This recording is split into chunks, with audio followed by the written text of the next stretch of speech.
你有冇試過，唔論幾攰幾唔開心，媽媽擺咗一碟好味嘅餸喺你面前，個世界即刻好返少少。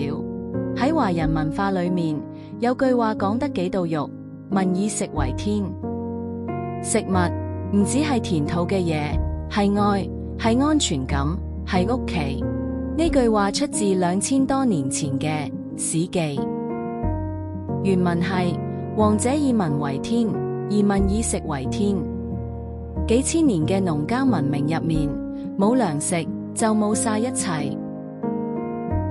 所以對老百姓嚟講，最根本嘅事就係食得飽。呢個天喺中文係最高嘅位置喎，因為天大過一切，食物就係生命最終極嘅答案。幾千年中國歷史，政權更替，家族興衰，講到底都係為咗搵食啫。喺華人文化入面，食物唔只係填飽個肚，佢係愛嘅語言。家人嘅愛錫唔使講出口，而係煮碗熱湯放喺你面前。朋友問候第一句往往係：你食咗飯未？食物就係關心，就係安全感，就係天。但有一日，有人對呢個天提出咗唔一樣嘅答案。耶穌喺曠野咁食咗40日，40日喎，佢係真係餓㗎，唔係比喻性嘅餓，係真實嘅飢腸轆轆。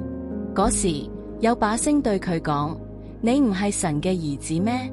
將石頭變麵包咯。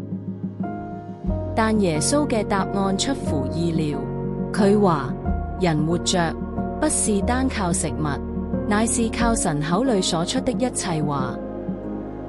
馬太福音4章4節，佢冇話食物唔重要，佢係真實嘅人，感受緊真實嘅飢餓，但佢選擇咗仲有比麵包更根本嘅嘢。民以食為天話，食物係天，係最終極嘅答案。耶穌話：天係神，神嘅話語先係生命真正嘅源頭。呢兩句話其實係答同一個問題：人究竟靠咩而活㗎？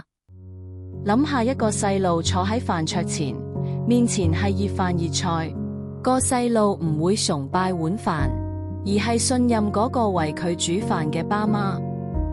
嗰碗飯係愛嘅語言，唔係愛嘅終點嚟㗎。